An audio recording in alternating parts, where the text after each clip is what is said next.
pues dentro de, esta es una combinación, ¿verdad? De diferentes aspectos, incluso aspectos personales míos.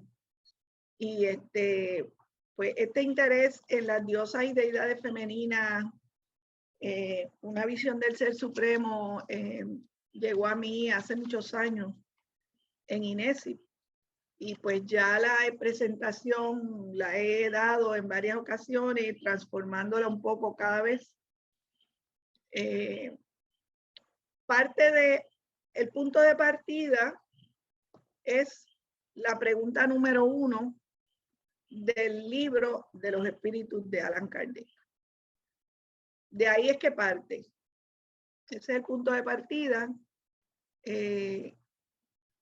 La pregunta es, ¿qué es Dios? Dios es la inteligencia suprema, causa primera de todas las cosas. Y así lo describe Kardec en su libro, el libro de los espíritus, de 1857.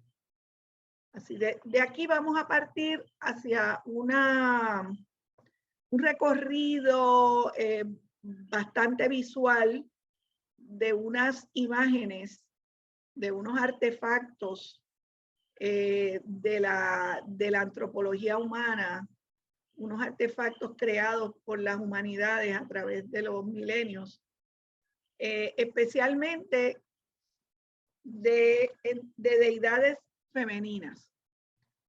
Yo pues decidí hacer esta presentación también en homenaje a las mujeres, a las miembros femeninas de la humanidad, ¿verdad? De nuestra humanidad, porque este tema pues ha sido relegado y ha sido poco estudiado hasta hace unas décadas atrás, tal vez mediados del siglo XX, donde los feminismos y las luchas por los derechos de las mujeres tomaron fuerza y se dieron a la tarea también estudiosas e investigadoras de la arqueología, de la antropología, de la historia, etcétera, de buscar figuras de diosas y deidades femeninas. Y entonces, pues yo decidí pues hacerlo en este mes, ya que este mes se celebra el Día Internacional de la Mujer, y todo eso a conjunción y mi interés por la historia y por la antropología y por la espiritualidad, pues son los que me traen a este tema y a esta presentación. Les voy a pedir, por favor, que participen, que dialoguen con las imágenes, con los artefactos. Vamos a dialogar con los artefactos, ¿ok? Y vamos a dialogar con lo que nos surja en nuestra mente, ¿verdad? Porque también está la pregunta de cómo es ese ser supremo, esa inteligencia suprema para nosotros. ¿Es hombre? ¿Es mujer? ¿Es neutro? ¿No es humano? Si es humano, es hombre. ¿Es padre? ¿Es creador? ¿Ok? Eso es lo que quiero que tengan en su mente. Aquí no estamos juzgando, nada está bien ni mal. Aquí solamente estamos observando y conociendo diferentes formas en que se han visto las deidades femeninas, las diosas, si podemos decir. También algunos ahora pues le llaman los arquetipos femeninos. Hay muchas cosas que han ido saliendo, pero en realidad pues yo le llamo dioses y deidades femeninas. Ok, vamos al comienzo. En el comienzo de la humanidad, y este tema también arranca con los temas que trabajamos en GESIFE de la evolución humana, está bien relacionado. En el comienzo el cielo, el sol, la luna, las aguas, la tierra y las piedras eran sagradas. Todo se dividía entre lo sagrado, la vida religiosa, y lo profano, la vida secular. Lo sagrado eran los mitos, los ritos, las formas divinas, los objetos sagrados, los símbolos. Toda la vida era sagrada. Estamos hablando de una conexión prácticamente panteísta, donde Dios está en todo y en toda la naturaleza de la humanidad con su entorno. ¿Ok? En cualquier momento que haya dudas, preguntas, comentarios, nos va a encantar compartir lo que ustedes quieran decir y aportar. Lo sagrado en la historia humana. Cada documento expresa a su manera una modalidad de lo sagrado y un momento de su historia. Cada documento es igualmente importante y valioso porque ayuda a comprender el fenómeno religioso. Las experiencias místicas, incluso las más personales y trascendentales, sufren la influencia del momento histórico.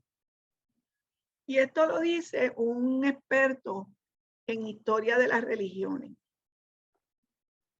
Y quisiera referirme a esa última parte donde dice que las experiencias místicas, incluso las más personales y trascendentales, sufren la influencia del momento histórico.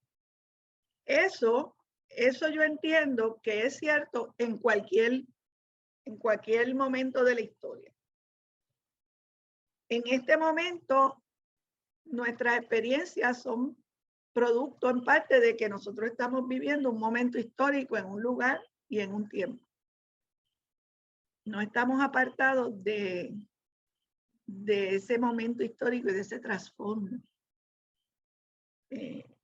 Por ejemplo, pues las experiencias místicas de los santos y de la santa, pues tenían que ver con su momento histórico. Tal vez las vivencias de algunos médiums y algunas médiums tienen que ver también con su momento histórico. Y definitivamente Kardec, Trincado y otros de los pensadores que nosotros estudiamos estaban en un momento histórico. Por eso Trincado y Kardec no son lo mismo, además de por otras razones, porque su momento histórico es otro, completamente. Esta es una palabra, ¿verdad?, que se usa bastante, especialmente en estas últimas décadas, en los últimos tiempos. Gaia, la tierra, la gran diosa, generadora de toda la creación. Dio nacimiento a un ser igual a ella misma, capaz de cubrirla entera como un cielo estrellado, una morada segura para siempre. La maternidad, la fecundidad, la tierra madre, la mujer agricultura, tierra, muerte y regeneración. Todos estos son conceptos que están relacionados con la figura femenina.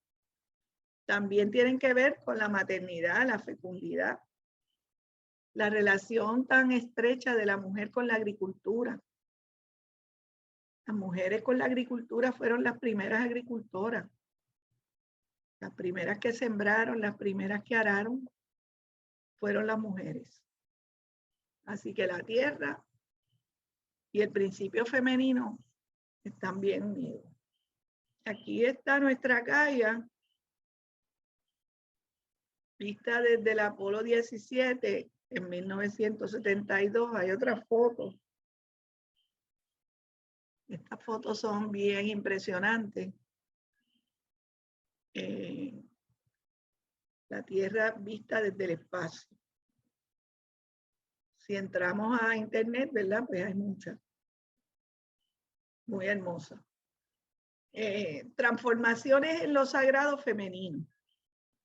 Los cambios en la situación de las mujeres en la sociedad traen cambios en la figura de la diosa madre y su poder en la creación. Es importante entender el significado de las figuras sagradas para sus creadores y creyentes. Amuletos, mitos, rituales, objetos devocionales. Entonces, no sé si ustedes me ven, ¿verdad? A ver. Sí, Carmen. Sí, te vemos. Okay. Y te vemos muy bien. Ok, pues déjame ver si puedo. Ok. Este libro Este libro fue el libro que me inspiró a empezar a estudiar este tema. Se llama Goddesses. La autora es estudiosa del arte, de la historia del arte y de la espiritualidad.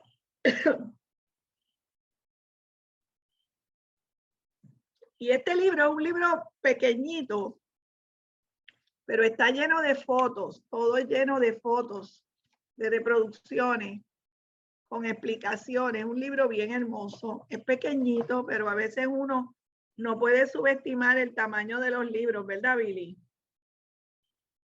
Este librito, que es casi un pocket book de portada dura, es una joya.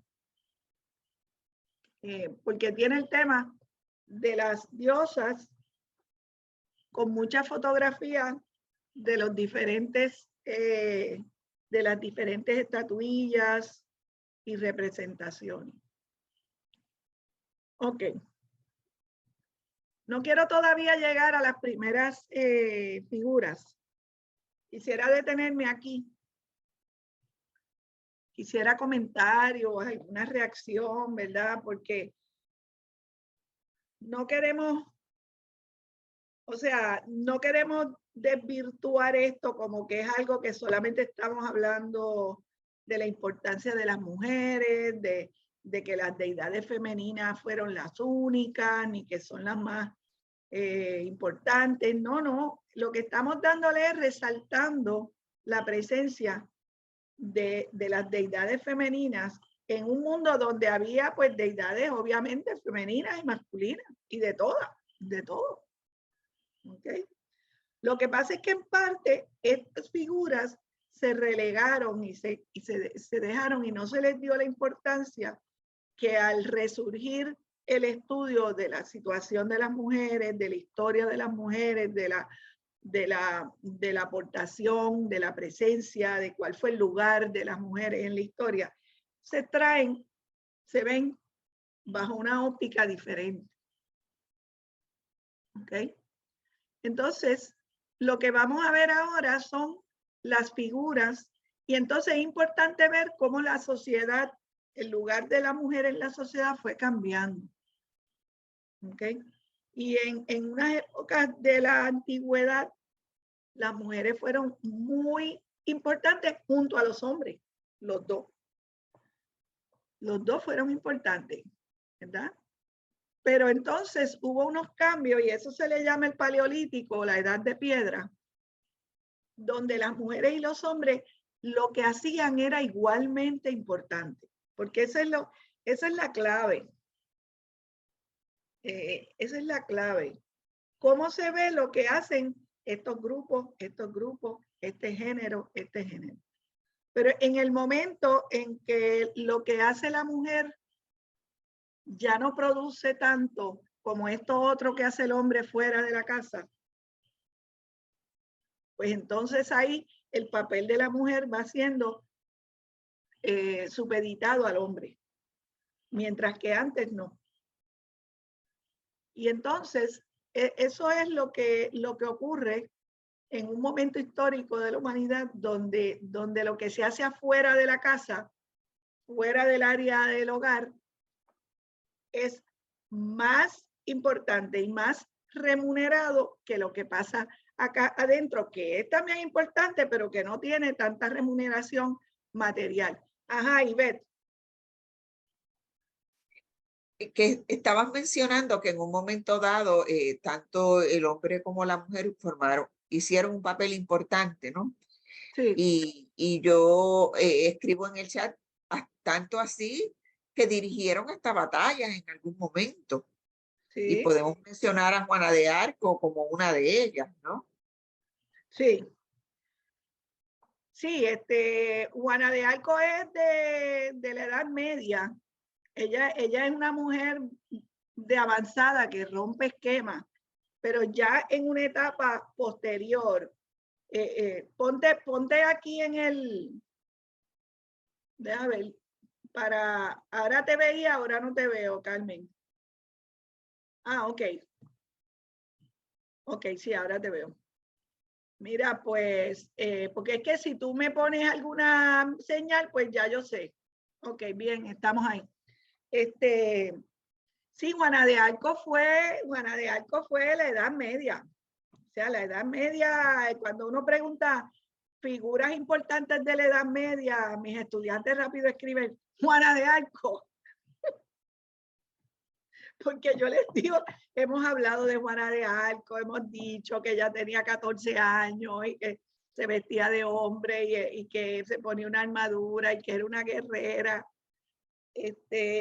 Sí, pero ese es un caso aislado, bien aislado. O sea, no había, eso no era común en la época de Juana de Arco, pero sí había mujeres que escribían, aunque estaba prohibido que escribieran las mujeres, sí había mujeres que hacían música, sí había mujeres científicas, pero eran bien selectivas, bien pocas, y además lo que conocemos no es tanto, ¿verdad? Porque ese es el problema, ¿verdad? Que en la historia pues se ha hecho más la historia que han hecho los hombres, lo que han hecho los hombres. Entonces hay que rebuscar.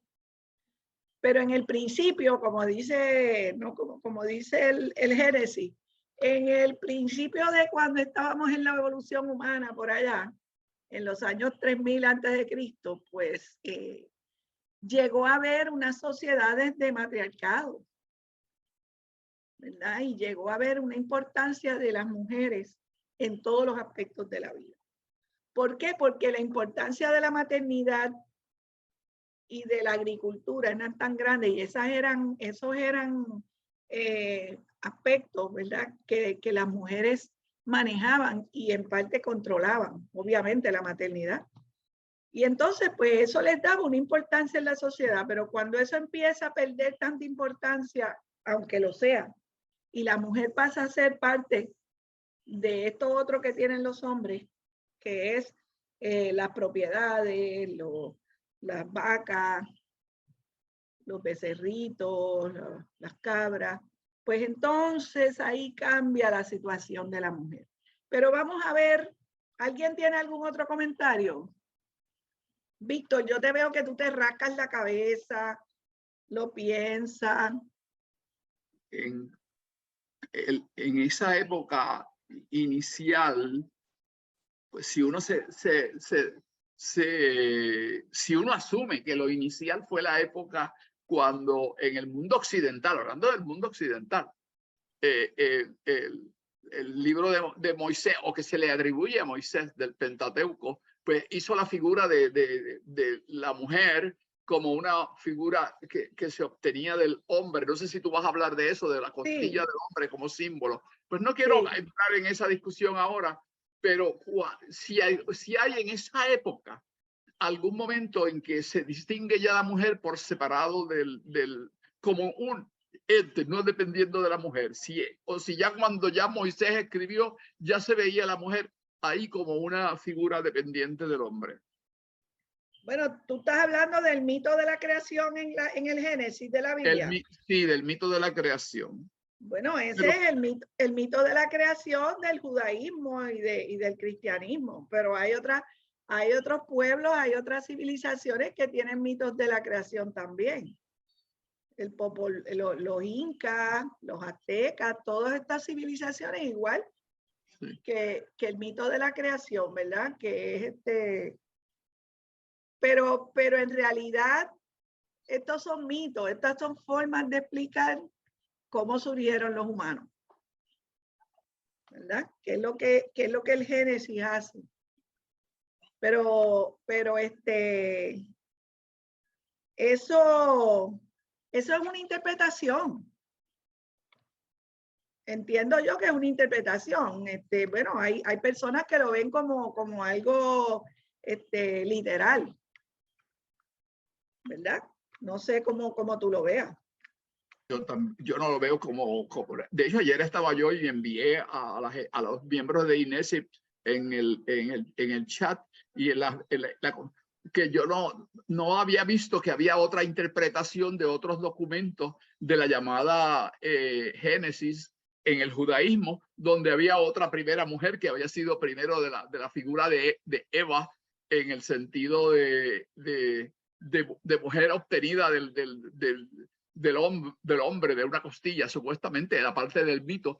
Y yo no había oído nunca de eso. Y ayer, como estaba un poquito cansado, recuperándome del dolor de la espalda, me puse a buscar y encontré que el mito es distinto también, que lo que nos vendieron como el mito de la creación del judaísmo había tenido otras variaciones y que ese aparentemente fue el que escogieron para publicar y para darlo a conocer, pero que ya hoy día inclusive se observa que hay otras historias aún dentro del mismo judaísmo. Mira qué interesante. Y la mujer era un centro importante en esa época. Ok, bueno, pues sabemos que las historias, hubo varias historias y que una de ellas fue la que agarraron y pusieron, ¿verdad? Como tú siempre dices con la figura de Jesús. Fíjate que ahora también el mito de la creación pues tiene varias versiones. Muy interesante. De hecho, te las voy a enviar porque parece que todavía tú no las has visto, pero están en el chat. Te la voy a enviar porque sería interesante que la incorporaras o que la vieras tú también y la vieras en ese sentido. Okay. Sí, yo no voy a entrar en el mito de la creación, pero sí tengo unas imágenes sobre el mito de la creación, porque eso ya sería otro tema, pero sí me lo envías, por favor. Bueno, entonces, esta es la figura prácticamente más antigua que se conoce de una deidad femenina. Se llama la diosa de Willendorf. Es de la era de piedra y es de 30.000 a 20.000 años antes de Cristo. O sea que estamos hablando de la época que estuvimos hablando con José Sotosonera de la evolución humana. Aquí hay varios aspectos que mencionar. Obviamente es una talla en piedra. Interesante que la cabeza es solamente la cabeza, no tiene facciones. Los senos son muy grandes porque, claro, las áreas del cuerpo femenino que tienen que ver con la fertilidad y con la maternidad y con la reproducción están bien pronunciadas, ¿verdad? Esto es súper famoso. Esta señora es bien famosa. Yo encuentro bien interesante que la cara no esté marcada, que no tiene facciones. Pero tiene unos relieves muy bonitos. Eso la hace como más universal, tal vez. Yo me pregunto qué llevó al que la hizo o los que lo hicieron a hacerla tan gruesa, tan gorda, tan deforme de lo que podría ser una mujer. No sé si esa era una parte de esa época que las mujeres eran ¿Piensas que es gordas, deforme? ¿Por qué? ¿Por qué tú piensas que es deforme, Víctor? Bueno, deforme en el sentido de que las proporciones del cuerpo pues son muy distintas, no están organizadas, estructuradas como yo pienso que pudo haber sido la mujer en esa época. Bueno, las mujeres realmente hemos sido básicamente iguales, pero ¿qué más? ¿Alguien más tiene algún otro comentario que a lo mejor pueda arrojar luz sobre a Víctor López, a Billy? Sí, en el pasado una persona gruesa era salud, era símbolo de riqueza. Ser flaco y delgado era símbolo de pobreza. Siempre, por eso en las pinturas antiguas, las mujeres más bellas eran gruesas, tenían sus buenas carnes, tenían sus curvas. Es hoy en día que se busca el estilismo y la persona delgada, pero siempre la belleza eran personas gruesas porque lo más que hacía falta en la humanidad antigua era la alimentación, y una persona que estaba bien alimentada era una persona pues que tenía medios y que era rica y que eso era bello. Ser delgado era horrible, ¿verdad? Era símbolo de pobreza en la antigüedad. Quizás por eso que hacen esa figura con esas curvas, porque está denotando que es madre y que es rica y que es poderosa. Esa es mi interpretación. Exacto, y el poder se lo da la capacidad maternal. Fíjense que tiene una barriga que podría decir que está encinta. Podría estar encinta. ¿ok? Podría estar encinta y los senos pues bien grandes porque son para alimentar. Están las capacidades femeninas y maternales están pronunciadas, definitivamente pronunciadas adrede, muy conscientemente, ¿verdad? Además del concepto de belleza que cambia a través de las diferentes etapas y civilizaciones. Pero en este momento, y miren ese ombligo. Miren el ombligo. El ombligo es un ombligo fabuloso. ¿Verdad? Todo esto es símbolo. Ajá, Ivette, adelante. Sí, es que hay un comentario en el chat de Rafael que dice que los conceptos de belleza han cambiado mucho y que él ve en la figura de la diosa de Willendorf la maternidad. Sí. Yo también veo lo mismo. Sí. Sí, probablemente es una mujer que está encinta. O si no está encinta, acaba de parir. Más o menos. O está amamantando. Y está amamantando, definitivamente está amamantando y acaba de parir o está encinta. Así es que esa es la gran diosa de Willendorf. Yo creo que Billy quería decir algo más. Billy, ¿tú querías decir algo más? Prende el micrófono, Billy. Sí, quería comentar algo adicional. Inclusive al planeta Tierra se le refiere como la madre tierra, no como el padre tierra. Los conceptos paternales y patriarcales nos vienen de la religión judía, pero todas las antiguas religiones, todas las mitologías antiguas tenían diosas y dioses. Y muchas veces, muchas diosas tenían posiciones preponderantes sobre otros dioses. Sí. El judeocristianismo, el que se convierte en una religión totalmente patriarcal y machista. Es mi punto de vista. Por eso fue que les traje lo de Gaia. Ahí fue que me referí a la gran diosa generadora de toda la creación, ¿verdad? Porque es femenina. Carmen, ¿dónde fue que se consiguió esa figura de Willendorf? No sabes, no tienes el dato. No, pero tú la puedes buscar, ella está en un museo en Viena, según este libro, pero no sé de dónde se consiguió. Exactamente. ¿Ok? Pero eso está, puedes buscarlo a ver dónde se consiguió ella. Entonces aquí tenemos la diosa, la principal diosa de nuestro grupo indígena taíno, que era Tabeira. Y esto es un petroglifo que está en uno de los parques nuestros ceremoniales indígenas. Y hay un petroglifo, ¿verdad? Y está un poco más resaltado, pero todavía hay un petroglifo original. De la diosa Atabeira. Cuando usted va al Parque Ceremonial de Caguana, puede ver ese petroglifo. Son una serie de piedras que están alrededor de un área abierta y ahí está el petroglifo.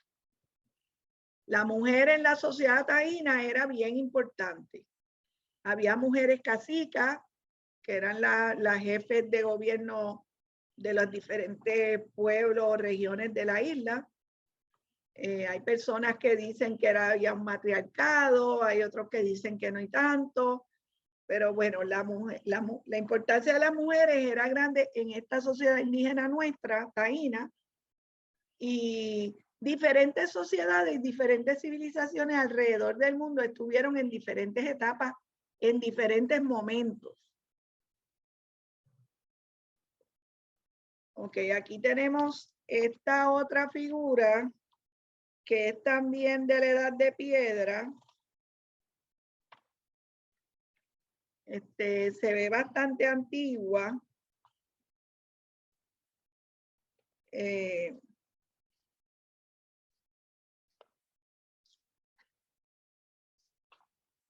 de la edad de piedra. Ahora no encuentro.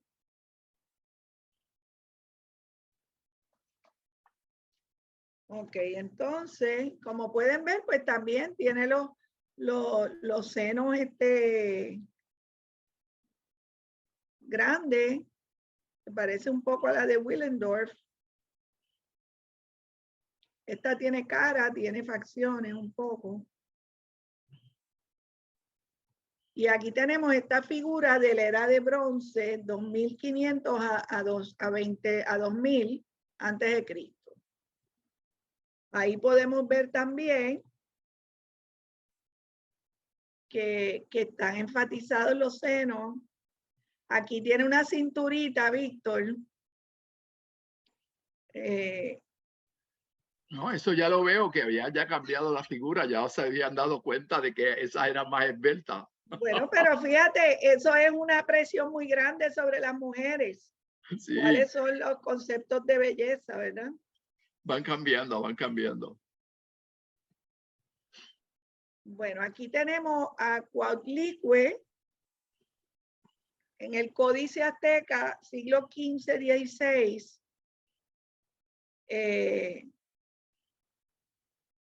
Sería una representación de la diosa dentro de la cultura y la civilización azteca. No tengo mucho conocimiento de cómo era en la civilización azteca la visión de la mujer. No pude estudiar ese tema a profundidad. Pero en muchas de estas sociedades, pues la importancia de la mujer era grande. No sé exactamente cómo era en la azteca. Si había jefas de gobierno, etcétera. No sé, hasta ahora no he escuchado de eso, lo que he visto, pero no sé. Esta figura viene de Nigeria, siglo XVI, la Divina Reina Madre en bronce de Nigeria. Muy trabajada figura. Diosa o sacerdotisa con 2 serpientes minoicas, 1600 a 1500 antes de Cristo. Aquí tenemos del Tíbet, diosa de la sabiduría, el conocimiento y la compasión del Tíbet, Tara y Estrella. Estas figuras generalmente pues vienen de diferentes partes de Asia, algunas de India, otras de China, de Japón, de otros países de Asia, pero muchas veces son las mismas deidades con otros nombres, con otras características, de otras formas. Me llama la atención lo ornamentada que está y con todas las Sí. ornamentos y joyas, cabe decir, que es bien Sí. interesante. Sí, sí, porque también las culturas, ya esto debe ser también de más adelante, pero estas culturas pues les gusta ese tipo de ornamento. Les gusta el tipo de ornamento, pero y la importancia de la mujer está ahí. Esta es más antigua. Esta es muy bonita. Diosa con niño en la cabeza, mármol, 2700 a 2400 antes de Cristo. Okay. Fíjense que la figura femenina es sagrada. Estas figuras representan diosas o deidades y esas figuras tienen un poder sagrado. Por eso las estamos viendo. No son solamente una escultura, sino es una escultura con un poder y con una intención.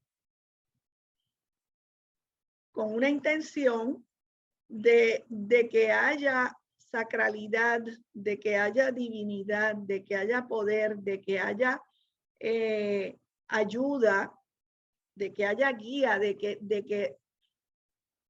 que aporten algo a la vida de los que están alrededor, ¿verdad? Que es el concepto de lo sagrado y el concepto de darle importancia a la figura femenina y darle el lugar de lo sagrado. Y en ese aspecto, pues podemos pensar, por ejemplo, en qué podemos pensar en nuestra cultura acá que nosotros vemos frecuentemente. ¿En qué figuras que son también sagradas, si pudiéramos decir, que tienen un poder y que tienen unas intenciones al crearse, al hacerse, que son especiales? Me parece a mí que Ajá, pues, o sea, serían las imágenes de las figuras religiosas, de los santos, claro. claro, Sí.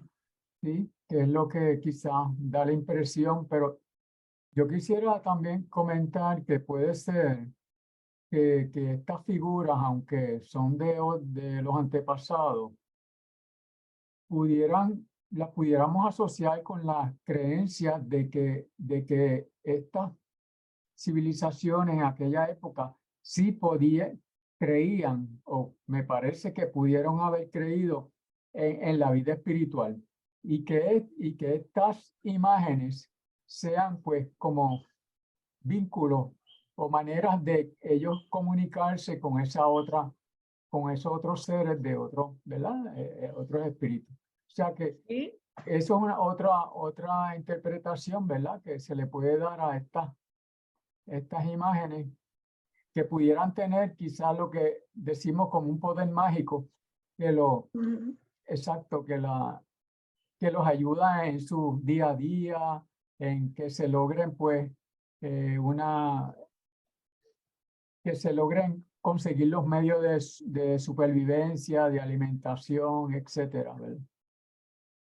sí, Sí. gracias, gracias. Me parece bien. Voy por ahí. Eso, por ahí iba cuando decía lo de la parte de lo sagrado, ¿verdad? De la sacralidad, del poder de estas imágenes para asistir, para ayudar.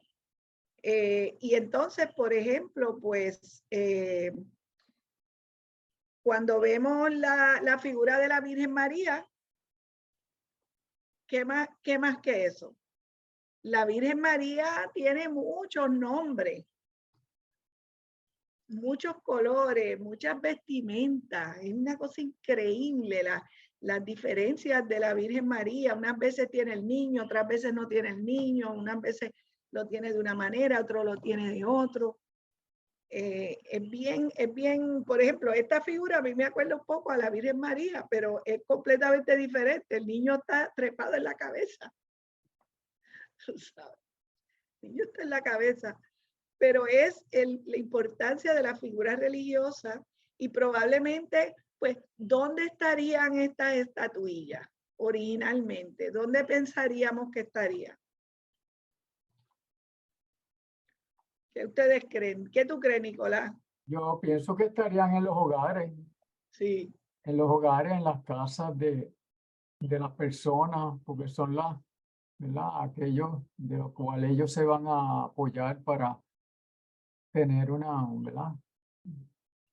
Con lo mejor, ¿verdad? Que para su hogar y el sustento Uh-huh. Y de protección también. y de protección, exacto. Sí, probablemente estaban en los hogares, en algunos santuarios, en los altares, en los hogares y en los santuarios. Algunos de nosotros pues tenemos algunas imágenes en algún lugar especial de nuestra casa, por algunas razones que nosotros les demos, algunos significados. Así es que la importancia de estas figuras, claro, ahora están en los museos. Ahora hay que pagar para verlo, ¿verdad? Y ahora Europa tiene todo este caudal, todos estos tesoros, gran parte de estos tesoros antropológicos están en Europa, fíjense. Interesantemente están en Europa, cuando no son, generalmente muchos de ellos no son de esa área.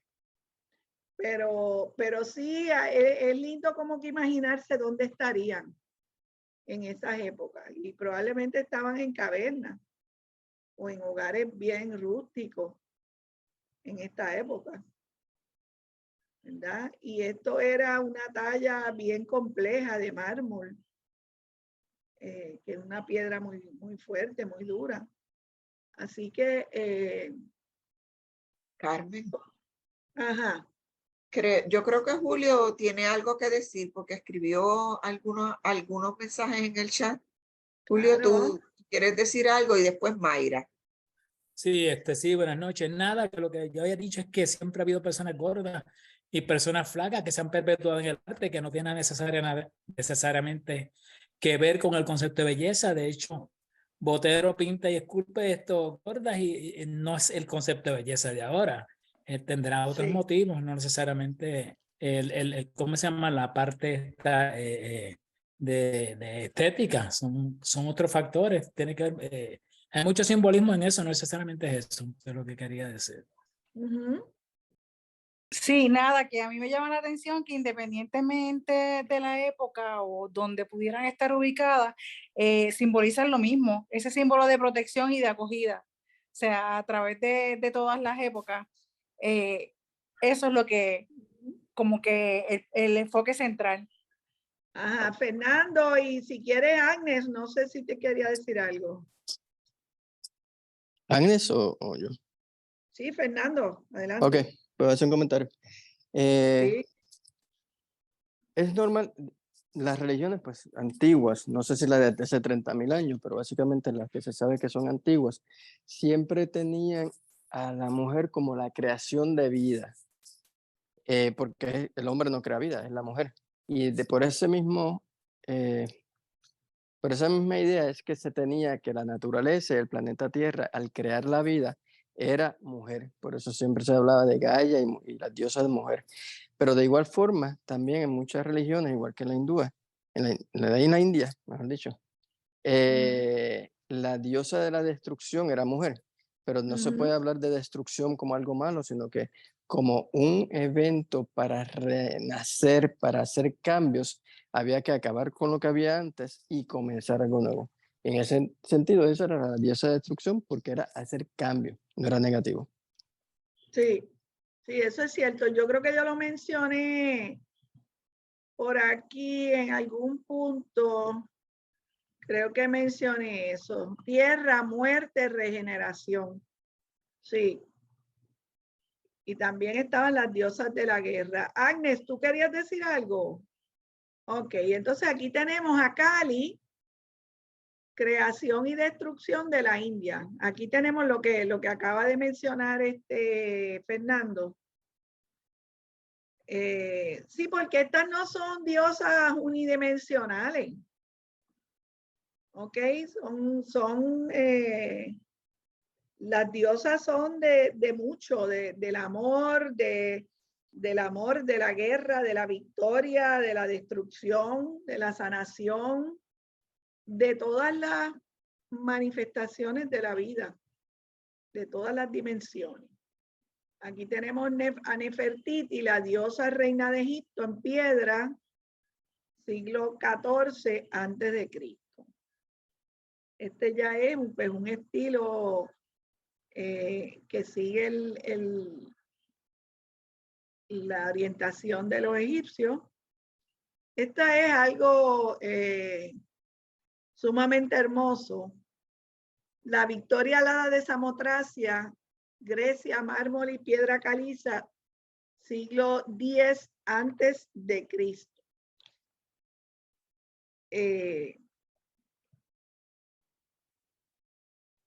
Esa es una imagen bien interesante y representa las diosas de la guerra. Cuando uno lo ve, me parece que está en el Louvre,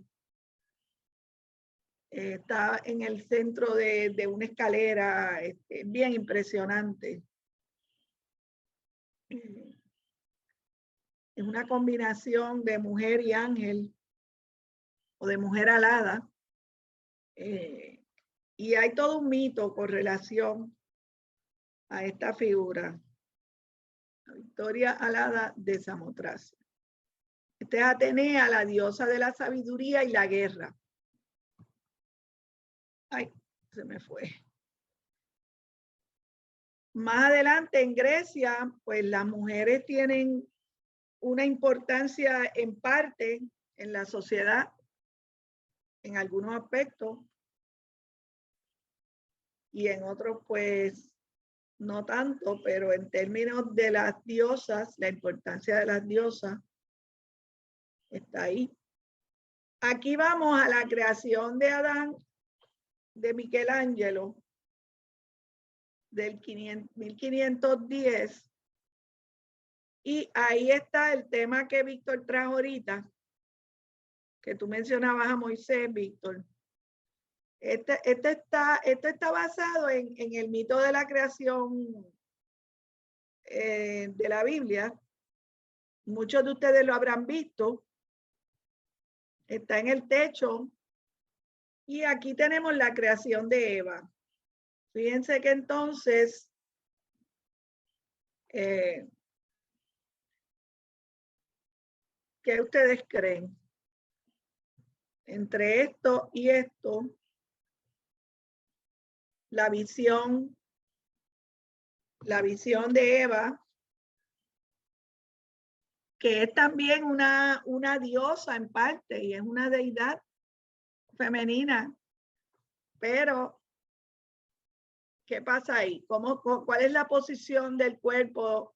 ¿Cuál es la actitud de Eva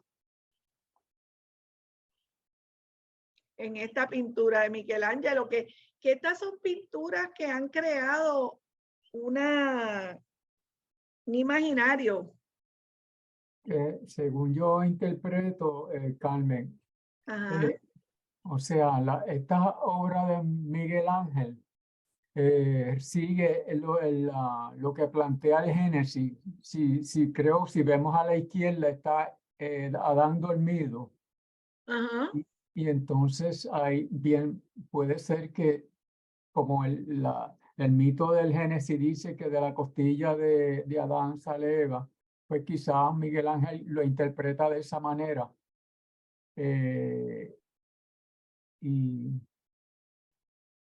fíjese que y en otra cosa es cómo varía, ¿verdad? La parte de la figura humana, cómo varía a través de las distintas épocas, pues que ya no se ven las figuras muy tan primitivas, sino que ya se ven más reales, porque era lo que se buscaba durante el Renacimiento, ¿verdad? Exacto. Era volver a los cánones de belleza de los griegos, ¿verdad? Y ellos renacen esos principios de belleza a través del Renacimiento y entonces Miguel Ángel trata de captar esta figura humana idealizada, ¿verdad? Sí. Ajá. ¿Y qué tú crees de la posición de qué hace Eva? ¿Está como en una posición de poder? ¿Cuál es el lenguaje corporal? Sí, ella está de pie, no está acostada, o sea que eso indica pues que tiene pues cierta independencia de Adán, es lo que yo puedo interpretar, y se acerca, está mirando a Dios de frente, ¿verdad? Y o sea que ¿verdad? Hay un diálogo, se establece un diálogo entre ella, directo, y la figura que parece Dios. Que tiene un papel, un rol protagónico en esta escena, ¿ves? Sí. Es mi interpretación, ¿verdad? De esto que quiere. Y es interesante que él pone a Adán dormido, pudo haberlo puesto despierto, pero lo deja dormido y pone a Eva despierta, como que reforzando esta importancia de ella en su conversación con este ser superior. Esa es mi interpretación de lo que ¿verdad? De lo que se puede ver de la obra. Ok, chévere, gracias. ¿Quién más? Víctor. Es interesante que ya la figura de lo que uno ve como el ser supremo ahí ya se va viendo como hombre. Ya es una figura masculina y con barba y con una túnica. Ella está desnuda, posiblemente es el símbolo de que fue creada a partir del hombre, y el hombre está, yo lo veo que el hombre tirado allá en el suelo se vería ¿cómo se dice? Debilitado por haber usado una costilla para construir una mujer. Eso es como yo lo veo. Lo estoy viendo bruscamente ahí al vino diciéndolo. Así que, pero que se ve ya la figura del ser supremo como hombre, definitivamente parte de la visión de la época judaica y la época de cómo se desarrollaron todas esas ideas, cuando ya se presenta a un Dios solamente. Acuérdense que en el judaísmo es un Dios, distinto a Roma, que tenía muchos dioses, e inclusive tenían dioses encarnados en Roma. Pero esto fue mucho antes de que esta figura está representativa de miles de años antes de que los romanos conquistaran a Judea, a Israel. Bueno, pero esto es lo que está hablando es del paraíso, del Génesis. Pero la creación es del Renacimiento. Miguel Ángel hace esta obra en el Renacimiento, en el 1510. Pero está Carmen, ilustrando el paraíso. Pero la ilustra según la visión de judaica. Sí. Es la visión judaica. Porque uno lo puede separar de la cultura. Y Michelangelo está asumiendo esa visión como lo veían estas personas que tenían ya un concepto de Dios y de lo que era Dios, y crearon esa representación de la creación. Pero ya hay elementos de la cultura del judaísmo que luego que el judaísmo continúa. Claro, claro. Y venimos de la Edad Media, donde el judaísmo y el cristianismo se han solidificado, que vino antes de que Miguel Ángel hiciera esta obra. Ajá, Julio, adelante. Sí, yo a Eva la veo más bien en lo que le decimos en el yoga, Ishvana Pranidhana, que lo que significa es rendimiento ante la divinidad. La veo ella en agradecimiento, en gratitud. No la veo ella ni sumisa, ni la veo en diálogo. Simplemente ella está agradeciéndole a la divinidad. Así que yo la veo. Sí. Ok. ¿Alguien más ve algo más que quiera compartir? Ah, perdona, Julio, adelante. Sí, no, se rinde ante la divinidad. Por eso está así como en esa pose, con las manos así como hacemos, así. Sí, yo pienso como que... una reverencia. Sí, sí. ¿Alguien más? Eso. Gracias, sí. ¿Alguien más ve alguna otra cosa que no hemos mencionado? Ok, yo la veo un poco como, no sé, tal vez pidiendo perdón, rindiéndose ante la divinidad, podría ser una manera de decirlo. Pero todavía aquí no ha ocurrido el pecado original, como le llaman en el Génesis. Así que vamos a ver entonces, aquí tenemos de Miguel Ángel también la expulsión del paraíso. Así que tenemos los tres momentos importantes: la expulsión del paraíso,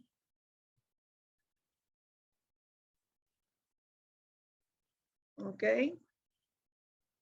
¿Por qué yo traigo esto? Porque es que Eva es bien importante. Porque es la figura femenina en el cristianismo y en el judaísmo, pero yo pues conozco más el cristianismo. Es la figura femenina que es el fundamento en la historia del cristianismo, en los comienzos de la humanidad, según el Génesis. Y Eva es una figura, es una mujer que es la que tiene un papel bien controversial, sumamente controversial, porque es la que tienta y la que después la sacan con Adán y entonces le dicen que va a parir con dolor. Todo eso es la imagen, el concepto femenino del Génesis. La perdición de los hombres. Sí. Lo que dice la perdición de los hombres. Eso es lo Por que, eso. esa mentalidad. Por eso, y entonces de ahí parte, o sea, es una visión bien, yo le llamo controversial por no decirle otra cosa, ¿verdad? Pero es realmente un concepto bien detrimental. O sea, empezamos mal, nos tildaron de que tuvimos la culpa del pecado original, casi nada. Eso fue lo que pasó. Así nos han presentado. ¿Ok? Así es que, pues, ajá, Víctor. No solamente eso, sino la desobediencia al Ser Supremo, al Dios, al que primero ella quizás en la figura anterior, que es también de Miguel Ángel, está ella, pues como yo la vi sumisa ante Dios, pero entonces veo que se revela después y no le hace caso y seduce a Adán, según, ¿verdad? Estoy siguiendo más o menos el mito de la creación y de la expulsión del paraíso. Pero es interesante ese revés que se hace a la figura de la mujer, aún a la autoridad que representaba a Dios, vestido y con barba y que se veía que era un varón. Y yo te voy a echar por tierra todo esto porque yo tengo que unirme con Adán. Ahí hay también algo de controvertido y de un elemento de protesta en cierto sentido. ¿De parte de quién? De parte de Eva, en el sentido de, pues, y que convence a Adán. Bueno, pero Adán se dejó convencer. Nadie lo obligó.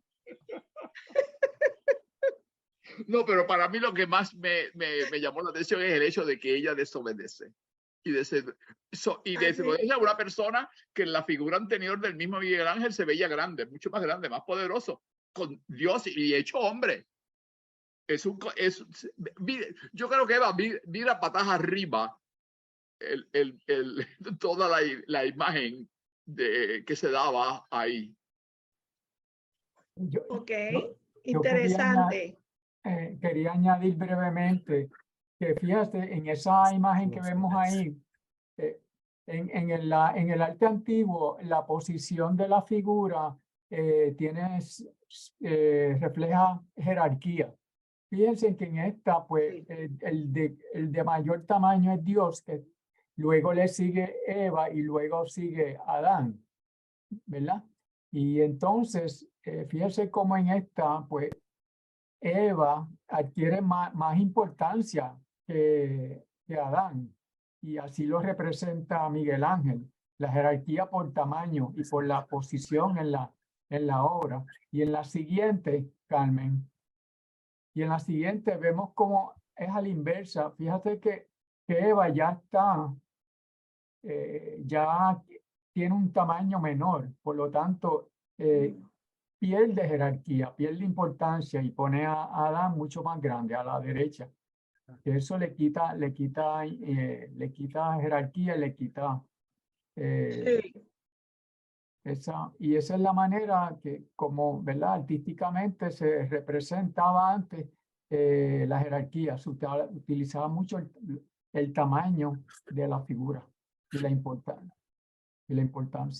Sí.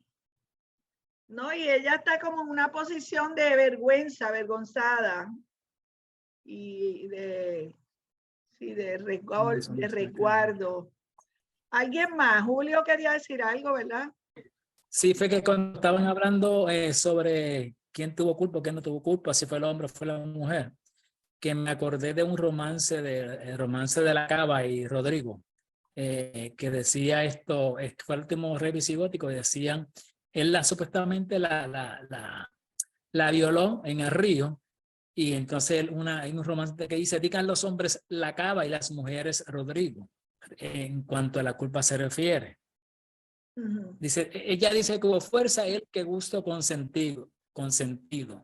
Digan los hombres Ajá. la cava y las mujeres Rodrigo. O sea, uno se echa la culpa al otro. Es lo que quería mencionar. Claro. ¿Quién tiene la culpa? Pues la verdad es que no se sabe. Eso. Bueno, sí, pero lo que pasa es que según el Génesis se le achacó la culpa a Eva, ¿verdad? A ella, exacto. A ella. O sea, este Pero ¿quién Dios escribió el Génesis? Hombres. probablemente, ¿Quién sí, lo escribió? habría que ver si Pues entonces el digo Génesis, los hombres no la cava y las sé, mujeres Rodrigo. el Génesis lo escribió Moisés, Víctor. No lo puede haber escrito Moisés.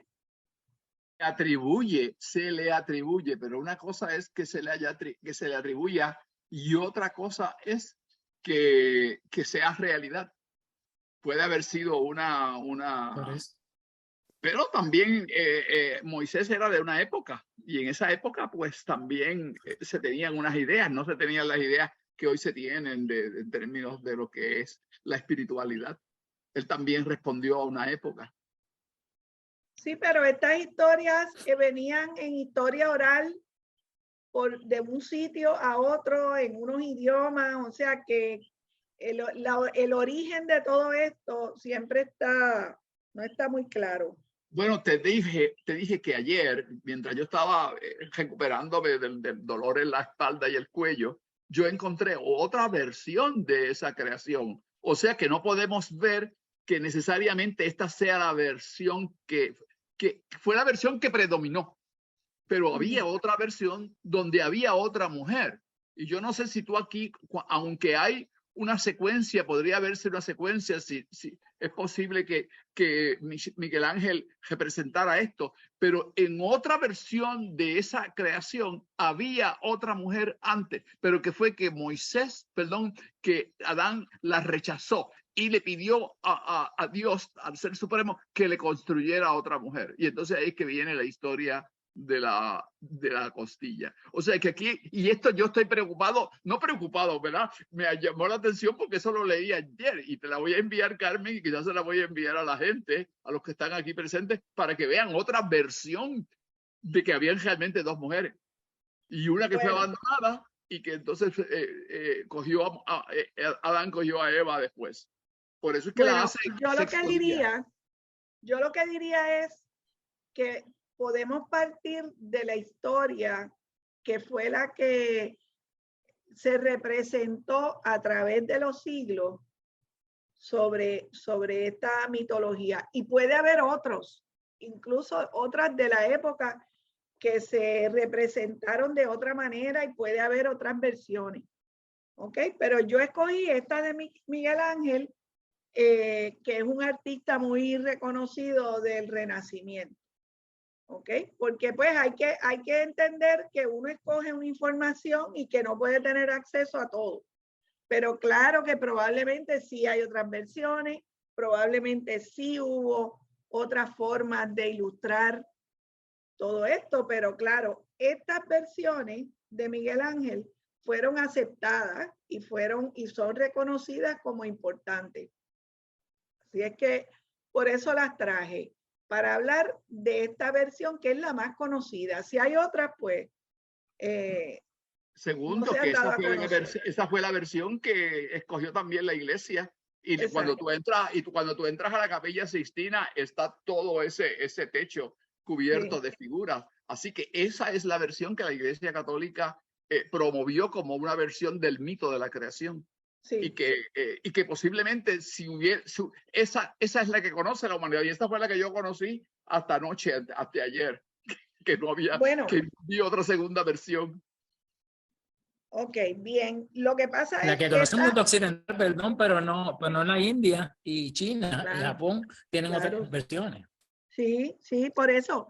Este es otro nosotros aspecto. acá. Sí, esta es la eurocéntrica. Esta es la eurocéntrica, la de Europa.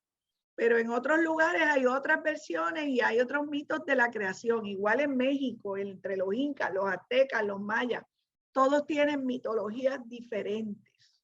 Ahora, ¿por qué yo traje esta también? porque esta es la que ha construido el imaginario del mundo cristiano en términos de cuál es la visión de Eva. Por eso la traje. Por eso la traje, porque es el concepto que ha generado sobre Eva. Por eso la traje. Porque esto ha creado este imaginario en esta región del mundo, en este cristianismo. Ok. Hay muchas diferentes y definitivamente en Asia es otra cosa. Este Minchen Maku, papel montado en seda, siglo XIX. Ok, son diferentes trabajos artísticos con las deidades y las diosas. Esto es un trabajo muy fino, en una tinta, ¿verdad? Como a la usanza de las civilizaciones chinas y japonesas, no sé exactamente, esta debe ser china, en papel. Entonces escogí, esta es reciente, esta rompe un poco, porque encontré esta estatua gigante de Guanyin, que también se escribe de diferentes maneras. Es una diosa o una deidad que incluso a veces es hombre y a veces es mujer, pero generalmente es mujer, que es un bodhisattva, es una bodhisattva porque es un espíritu que decide volver a encarnar a pesar de que ya no tiene que hacerlo, y eso es un bodhisattva.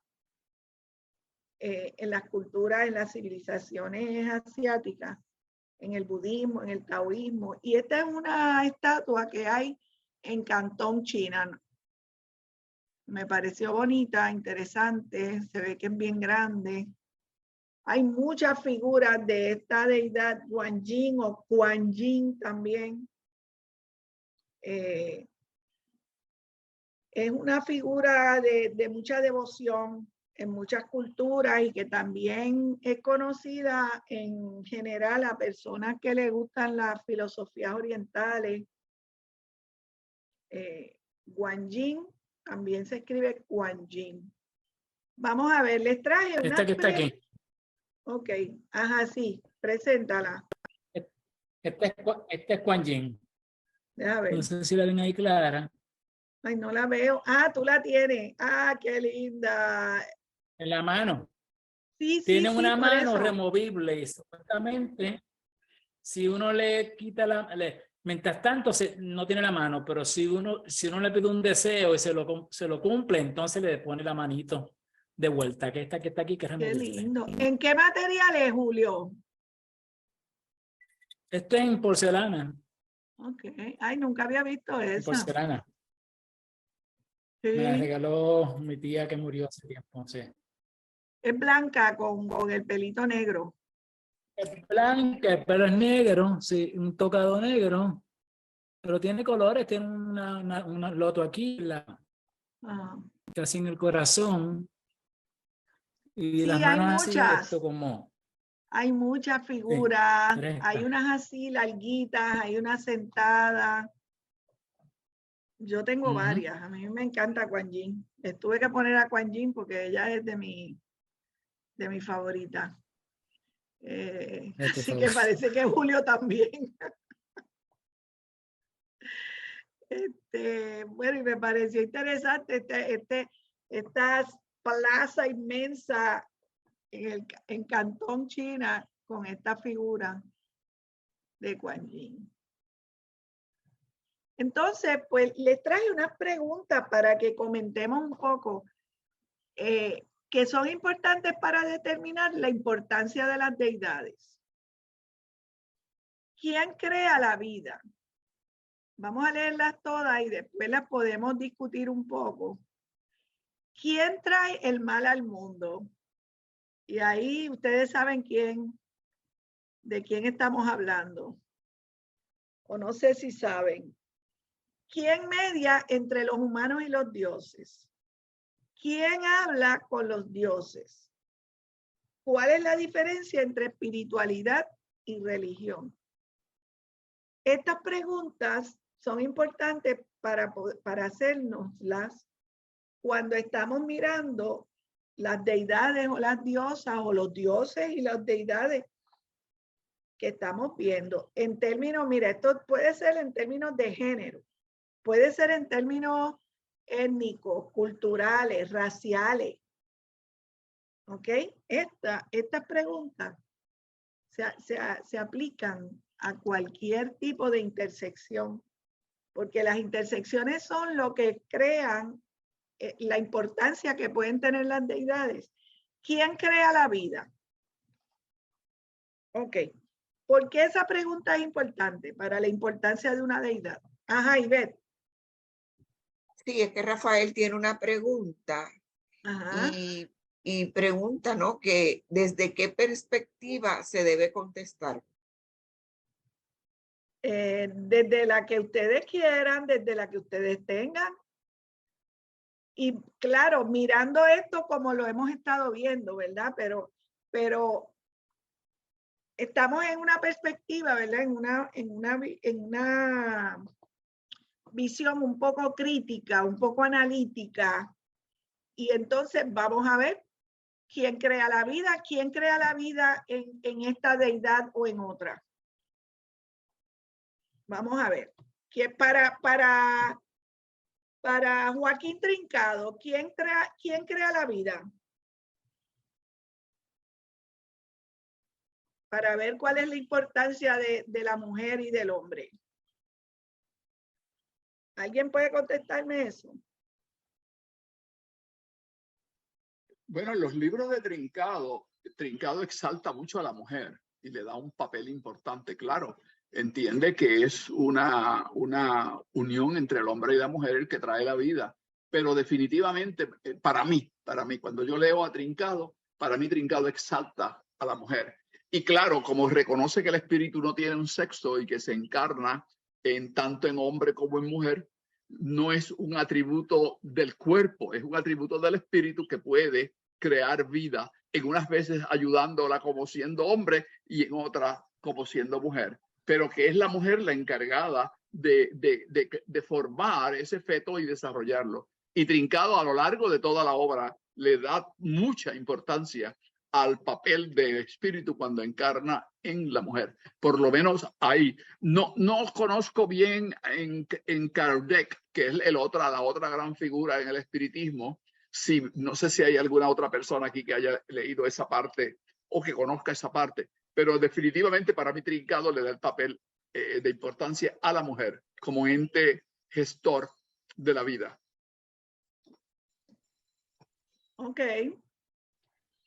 En esto que estábamos hablando hace un ratito, ¿quién trae el mal al mundo? Vamos a ver, Rafael, ¿tú qué preguntaste desde qué perspectiva? Bueno, si lo hablamos desde la cristiana, pues ahí hay varios personajes que salen. Está desde Lucifer, ese gran ángel, pero también está Eva, que cargó con ese dichoso peso, que yo le doy gracias a Eva. Si fuera católico, en vez de justificarla como que era curiosa, como que era menos, yo le doy las gracias porque si no, no hubiese habido vida cristiana dentro del cristianismo, ¿no? Porque si están ellos dos contentitos en el paraíso, sin acercarse al árbol de la vida, sin comer manzanas, que si uno se pone a leer en la Biblia nunca hablan de manzanas, sino de un fruto. Pero si uno empieza y yo no, eso es algo que me gustaría, ahora me da la intriga, ¿por qué en la historia cristiana monoteísta, machista hasta cierto punto, porque casi todos los personajes principales son hombres, pero no sé en qué momento empezó ese rezago hacia la mujer? No lo sé ni lo entiendo, porque cuando uno empieza a leer otros libros de gran avanzada, y ya Víctor mencionó a atrincado, más entender el proceso de la reencarnación, uno se da cuenta de que el hombre y la mujer son interpretaciones físicas en este mundo. En otros mundos tal vez serán de otra forma, pero tienen la misma relevancia ante, como vestiduras de este espíritu encarnado. Pero yo siempre entro en conflicto cada vez que empiezo a leer todo esto de la creación y el Pentateuco, porque realmente lo presentan a un Dios voluntarioso que le echa muchas culpas a las mujeres y siempre la mujer es la que lleva la de perder. Por ejemplo, cuando están en Sodoma y Gomorra, la esposa es la mujer la que por curiosidad, por lo que sea, por pena, mira hacia atrás y por ser sensible la convertimos en sal. No sé, es que yo entiendo que en el cristianismo la mujer llevó como que siempre la cruz. Menos mal que en el Nuevo Testamento ya entran otros personajes, pero las pobres mujeres en el Viejo Testamento es como que no tiene excepto uno que otro rol, pero son mucho menores. Y creo que me desvié totalmente de la pregunta. No, no, no. No estás desviado. Se llama patriarcado.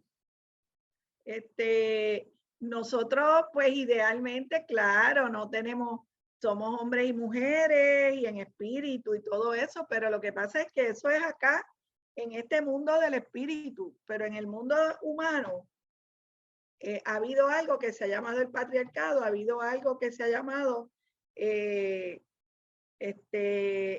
origen.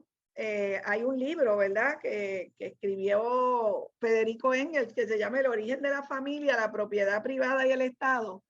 Y en ese libro, que lo escribió en 1884,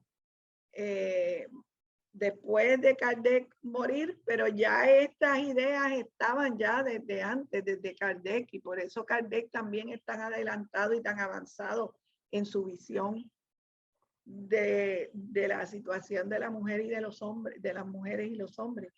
Pero en este libro lo que se dice, lo que se va es al origen de esas mismas condiciones que hicieron que los hombres tuvieran el poder sobre las mujeres en la sociedad.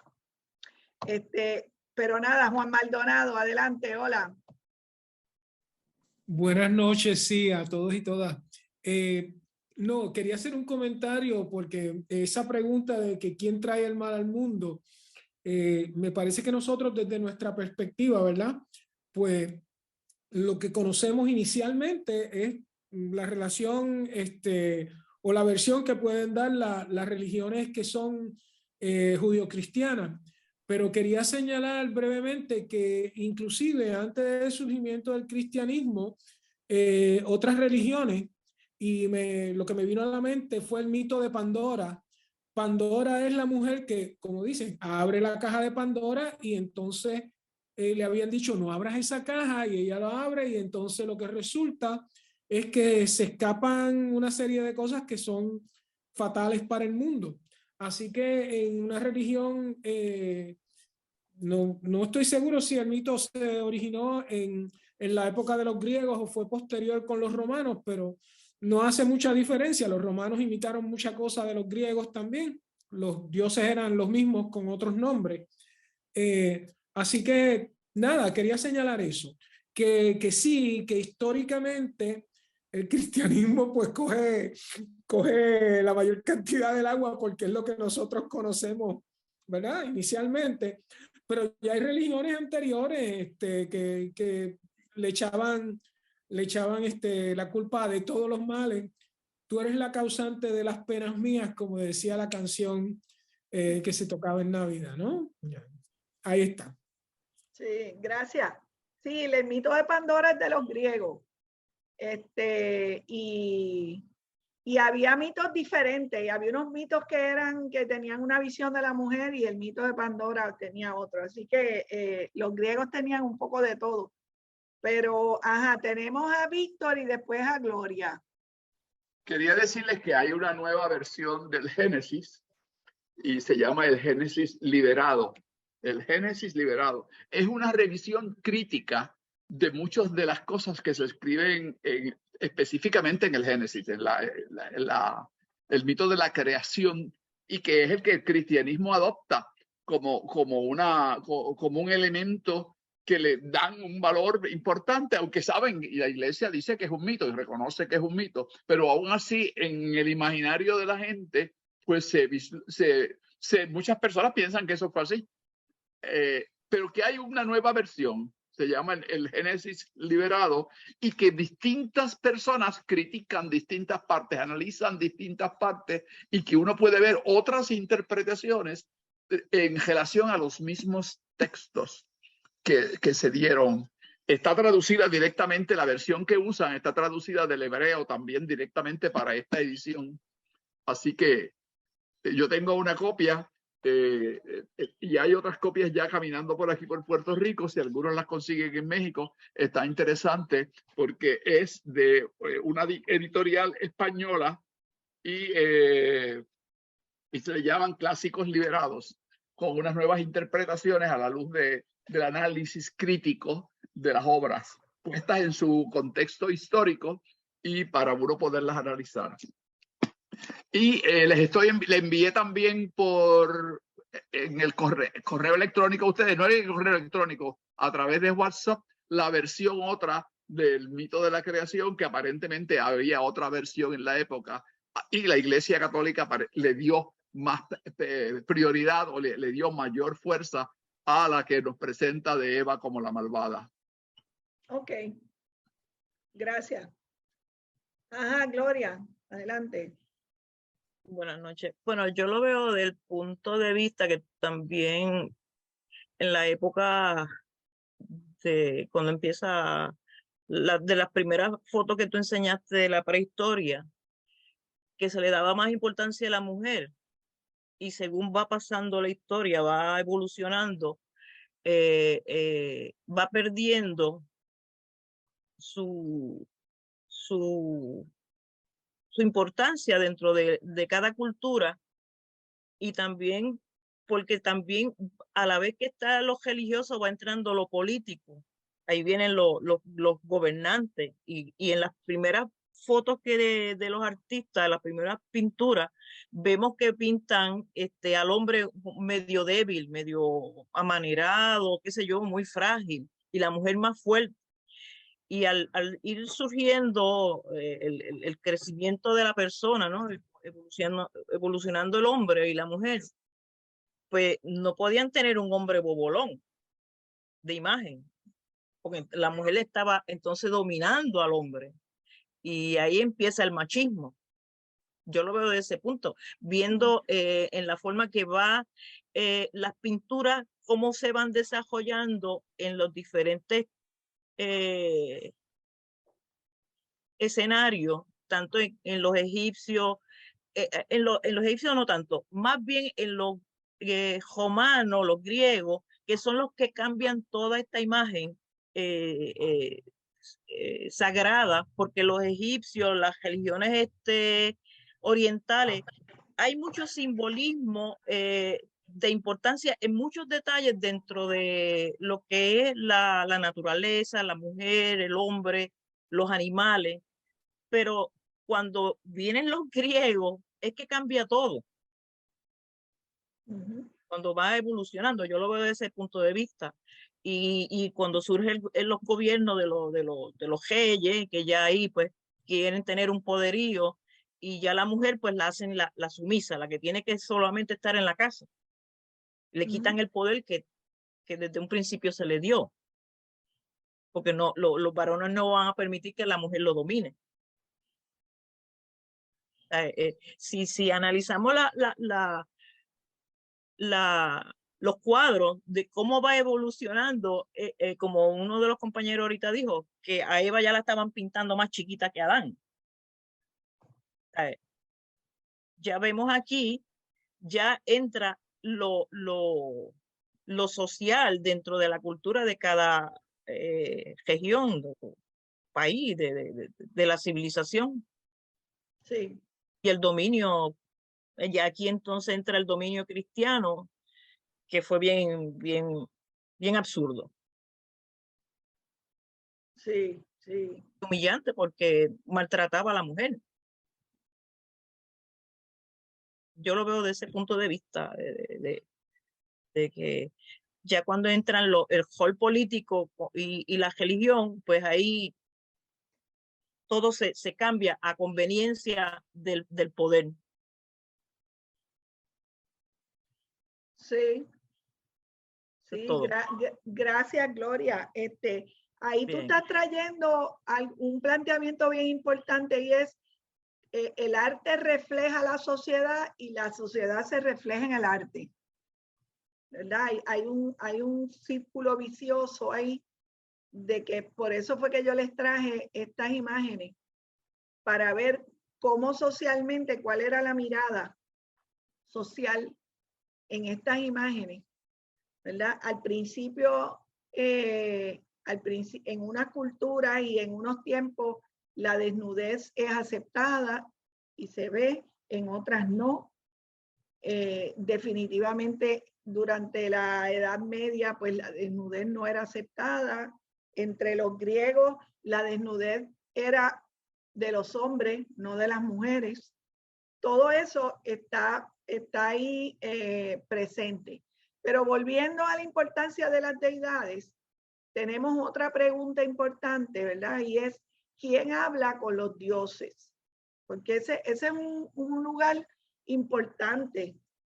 Y eso también te podría aplicarse a las civilizaciones indígenas, a las civilizaciones asiáticas. ¿Quién es la que habla o el que habla con los dioses? Eso es un punto importante, porque si las mujeres hablan con los dioses, si las mujeres intervienen entre los dioses y los humanos, o si solamente son los hombres. Eso es importante.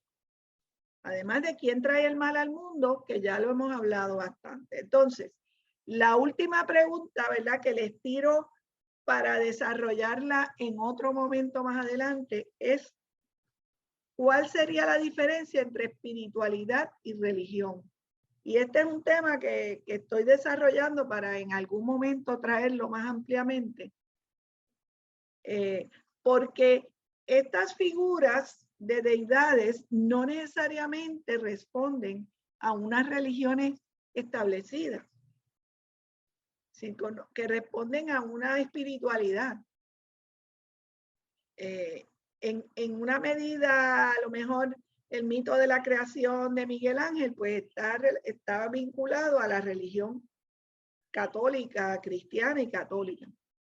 Pero a lo mejor otras de las estatuillas no, las otras estatuillas a lo mejor las hicieron por el aspecto mágico religioso que estuvimos hablando ahorita, ¿verdad? De cuáles son las capacidades y los poderes de estas estatuillas para ayudar a las personas, incluso a los artistas que las hacen.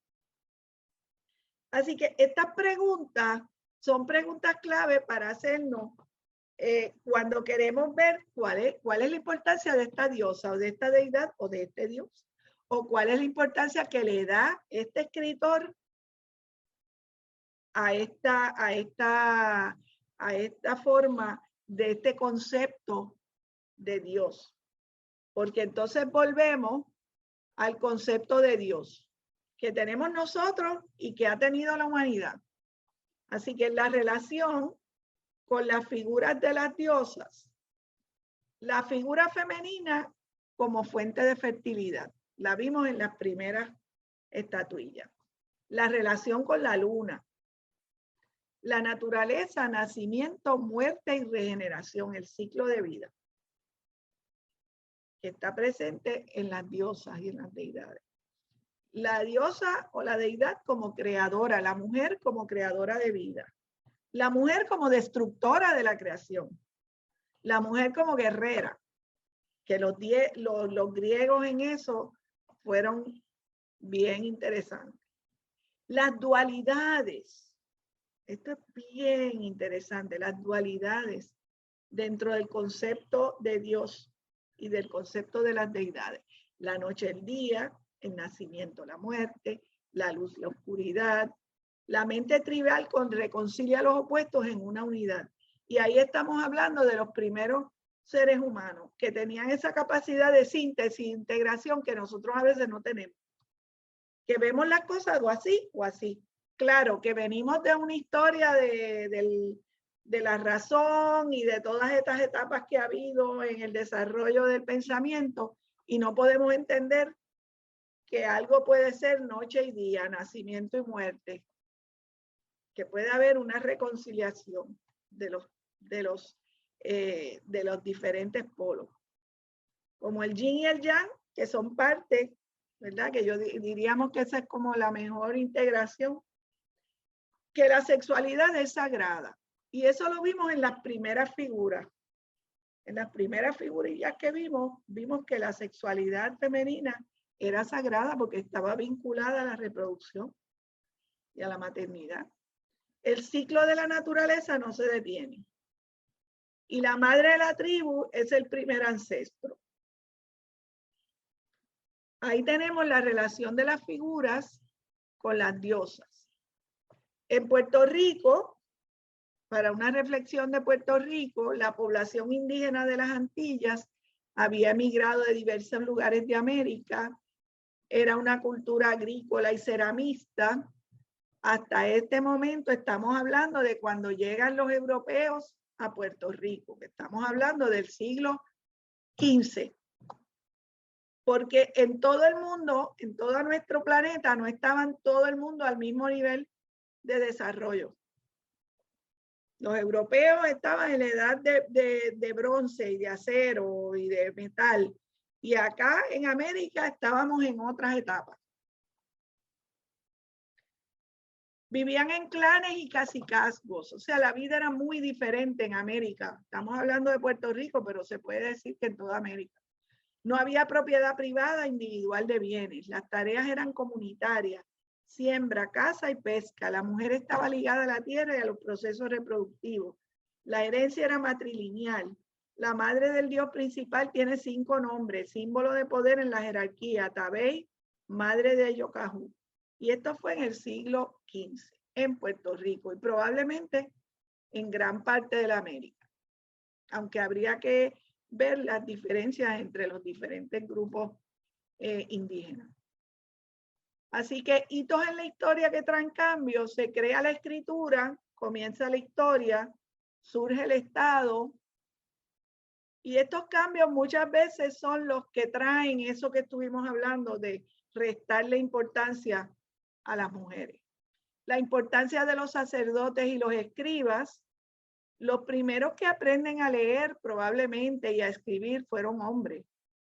La madre diosa es destronada en diversas culturas, como en Creta, en Grecia, en Egipto. Continúa su culto y devoción de muchas maneras durante los 2000 años siguientes. Absorbió características y rasgos de diosas similares y de otras religiones. En otras instancias se transforma y sus atributos se dividieron en diosas separadas. Del nacimiento, de la muerte, del renacer, el poder del bien y el mal, la maternidad, la guerrera, la protectora, la intercesora. Y esto se aplica a todas las deidades femeninas, incluso a las vírgenes de la iglesia. Todavía para el 2000 y a las santas también. Todavía para 2000 a.C., tanto las deidades masculinas como las femeninas contestaban las preguntas esenciales como responsables de la vida sobrenatural. Y esto es un libro que es esencial. Si a alguien le interesa estudiar la creación del patriarcado, esta historiadora, Gerda Lerner, es buenísima para entender el surgimiento del patriarcado. The Creation of Patriarchy. Hitos en la historia que traen cambio. Desaparición de las diosas en Occidente, la invasión de las tribus indoeuropeas, culturas arias, destrozaron las civilizaciones y eso ocurrió en toda nuestra América. Rindieron culto a dioses agresivos, veían a la mujer como su propiedad y objeto sexual, y lo femenino pierde sacralidad con el patriarcado. Así que esto en parte es una explicación de por qué cosas cambian. Comparación, el taoísmo, el hinduismo y el budismo son religiones politeístas, filosofías de Oriente, donde la mujer tiene lugar principal y conexión con la madre tierra. El judaísmo, el cristianismo, el islamismo, religiones monoteístas, dioses hombres, las santas y ángeles tienen características femeninas y las vírgenes son intercesoras. Conclusiones. La visión del Ser Supremo responde y surge de las condiciones en que viven los seres humanos y las etapas de su conciencia. Los cambios se dan lentamente a través de los milenios y se influencian. Cada forma de lo sagrado es importante y valiosa para entender el pensamiento y la espiritualidad humana. Y aquí está un poco una parte de la bibliografía.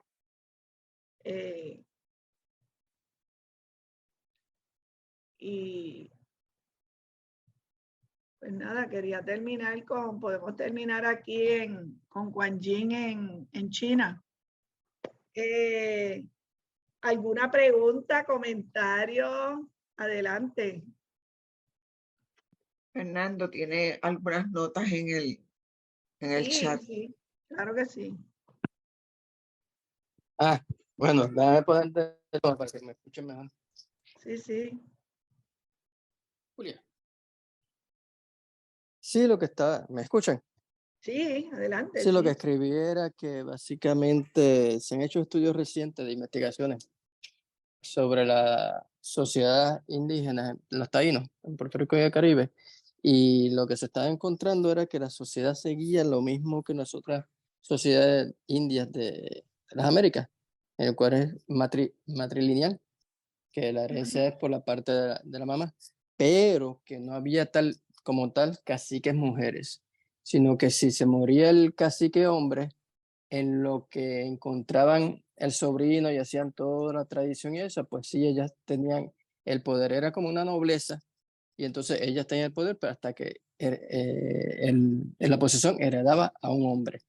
De todas maneras, ellas siempre como nobles de la sociedad tenían una posición importante e influyente. Ok, ¿de quién es ese estudio? ¿Tienes el nombre? Bueno, está en la voz del está en la de internet, en la voz del centro, que exponen sobre investigaciones recientes que han hecho en el centro del Caribe, que creo que tú, Carmen, has expuesto ahí.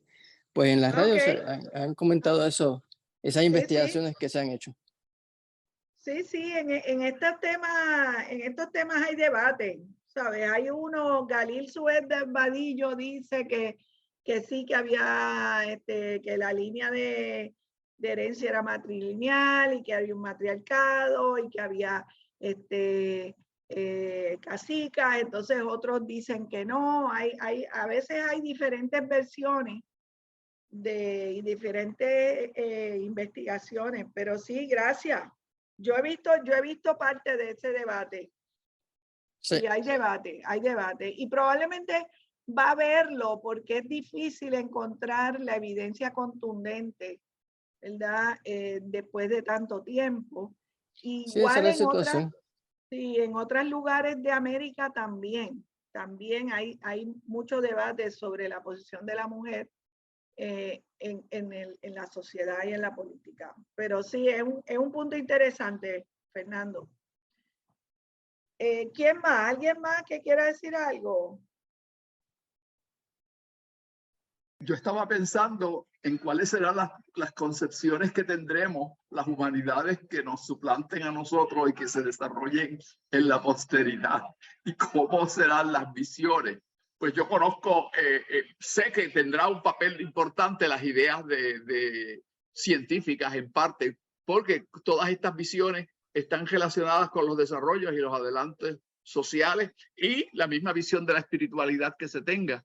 Pienso que las religiones durarán un tiempo, no sé cuánto, y seguirán tratando de mantenerse, en el poder y como entidades importantes en la sociedad. Y creo que sí, que eso va a seguir por un tiempo, no sé cuánto, pero en la medida que va desarrollándose la ciencia y los desarrollos humanos en las sociedades, las cuestiones de los derechos del hombre, los derechos de la mujer, los derechos de la familia, van a ir integrándose ideas de avanzada y que se van a ir dejando atrás, pues muchas de estas mitologías, porque eran las formas que ellos tenían en esas sociedades de explicar cosas que a veces no comprendían ni entendían. En la medida que vayamos teniendo otra visión distinta de la espiritualidad, otra visión distinta por los desarrollos científicos, esos desarrollos científicos, esos desarrollos sobre lo que se entiende por espiritualidad, van a traernos otras visiones y que toma tiempo en lo que la gente se va relacionando con esas ideas. Pero definitivamente el desarrollo no va a ser lineal, pero sí va a ser en una línea ascendente a otras visiones y a otros conceptos sobre lo que es la espiritualidad y lo que es inclusive el concepto de la espiritualidad que nosotros tenemos hoy día, pues posiblemente se integre la idea de la energía como una forma de energía. Y de hecho ya se está viendo en las teorías de la ciencia sobre la teoría cuántica, se está viendo cómo esa visión está presentándose cada vez más de forma continua. Bueno, sí, yo quería decir que la ciencia no sé si va a entrar en el concepto de Dios, porque gracias, Carmen. Lo que estábamos hablando aquí era de cómo es el concepto de Dios, ¿verdad? Y por eso traje las preguntas de quién es el que interfiere, quién es el que interviene, quién es el más que tiene poder, quién es el que trajo el mal. Porque aquí yo diría que la ciencia, el concepto de Dios es parte de la trascendencia humana. No entiendo que la ciencia ahí no interviene. Claro, la ciencia pues dirá que no hay Dios, que sí hay Dios, que qué sé yo, ¿verdad? Pero en términos del concepto de Dios es algo sumamente personal de cada uno de los seres humanos. Y definitivamente que la humanidad ha ido cambiando. Por eso yo les traje la figura desde el comienzo, ¿verdad? Desde hace 3.000 años atrás, 30.000 años atrás, hasta ahora. Pues no les traje de ahora porque ya las de ahora pues las hemos visto y pues tal vez debí de haberle traído algunas. Son bien interesantes las figuras que hay modernas de las deidades femeninas, son otra cosa.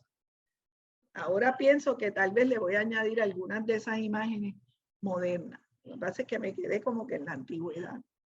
Pero la cosa es cómo los seres humanos vemos este principio ser supremo, espíritu supremo. ¿Cómo lo vemos? Y cómo lo vemos cada uno de nosotros también. Porque uno puede decir, ay, Dios mío, diosa mía. Ay, mi diosa. Pero generalmente vamos a decir mi Dios, ¿verdad? Y entonces eso es bonito, como que tener esa capacidad de vernos un poco y decir, ¿cómo yo veo a Dios? ¿Cuáles son las capacidades? Son algunas, a lo mejor es un ser femenino masculino, integrado, ¿verdad? Eso fue lo que les traje esto también para que veamos que no es cosa de qué van a hacer los otros, es qué somos nosotros, qué pensamos nosotros, cómo lo vemos nosotros. Y yo creo que en este aspecto nada está mal ni bien. Sale de nosotros, sale de nuestro ser como nosotros nos planteamos a ese ser supremo. Si queremos que sea una energía o si queremos que sea una persona o si queremos que sea un espíritu. Así que por ahí vamos y hay muchas cosas que seguir conversando. Así que espero que hayan disfrutado en esta noche de este pequeño jamaqueo del concepto de Dios y pues seguimos. Gracias por su atención. Buenas noches. Carmen, léete lo que escribió Guadalupe González. Muchas gracias, maestra Carmen. Muy bien desarrollado. El tema es difícil. Ser neutral, si eres mujer o si eres hombre, parece que va a ser un poco difícil. De hecho, brutal, brutal, brutal, Lupito. Fuiste al punto. Acepto, mira, acepto mi falta de neutralidad, definitivamente. Pero ya yo te voy a decir mi pensamiento, y eso, claro, es el mío, y cada cual desarrollará el suyo. Ya yo estoy adoptando la visión científica de que somos energía, y que esa energía ha evolucionado a una conciencia, y que esa conciencia sí existe. Posiblemente el término espíritu se elimine y se le llame conciencia, porque la conciencia es lo más importante de eso que llamamos espíritu, y la energía nos da la vida. Podríamos seguir usando el concepto espíritu. Yo no le veo malo, porque el espíritu, inclusive dentro del espiritismo, se ve como asexual, en el sentido de que no representa o masculino o femenino, esa energía, y que cuando encarna se manifiesta como hombre y como mujer, y que se va desarrollándose y va integrando los elementos del masculino y femenino, integrándolo a su ser para elevarse espiritualmente. Esa es mi visión de la espiritualidad, pero esa es de Víctor López Tosado, como la ha ido desarrollando. Y pienso que la idea de la ciencia, de que la conciencia es un mundo particular, que va formándose por la humanidad. Aquí vimos los conceptos de mujer, de diosas, de dioses. Son partes culturales. La cultura generó esas ideas. Y cuando el cristianismo surge, pues desarrolló esas ideas de los mitos religiosos y del cristianismo y de cómo Dios creó la humanidad. Y dominó el cristianismo, y todavía domina en el mundo. Pero han ido surgiendo poco a poco otras vivencias y otras ideas con la cultura. Y esa cultura va a formar a nuestros hijos, a nuestros nietos y a nuestros bisnietos. No somos nosotros. Y van a tener otras cosas y otras ideas. E iremos a los museos del Vaticano para ver la idea de allí, de cómo tenía la creación. Porque yo fui a ver al Vaticano la Capilla Sixtina, y me maravillé del arte de Miguel Ángel. Y también pues estuve en Grecia y fui al Partenón y vi a otros lados. Y en Roma y en los grandes museos uno lo ve. Pero esos son procesos de la vida, son procesos de la cultura, de los pueblos, y que eso va a ir transformándose. No me atrevo a decir cuándo será la otra visión, pero yo sí pienso que la filosofía, que es el aspecto de la razón, de esto mismo que estamos haciendo aquí, estos diálogos fraternales, amorosos, eso va a seguir. Pero la ciencia se va desarrollando porque nos dan dando otras explicaciones que satisfacen mejor la necesidad. Y la cultura, y la gente forma la cultura y la desarrolla y se va integrando. Pero esa es mi idea, así que pero yo soy respetuoso de las ideas, y yo pienso que eso es importante en el espiritismo, que nos reconoce que cada ser humano está en una etapa distinta de evolución. Yo no estoy diciendo que la mía sea más superior, no me malinterpreten, pero para mí, si han ido desarrollándose las ciencias tendrán un rol bien importante en la humanidad. No si se logran virar patas arriba el mundo, pero yo creo que no le llamarán Dios, posiblemente. Yo creo que el término Dios seguirá viéndose históricamente, y que usarán. Trincado le llama le llama creador, pero también en otras partes de su literatura le llama el centro vibratorio. No usa el término ni de creador, usa centro vibratorio,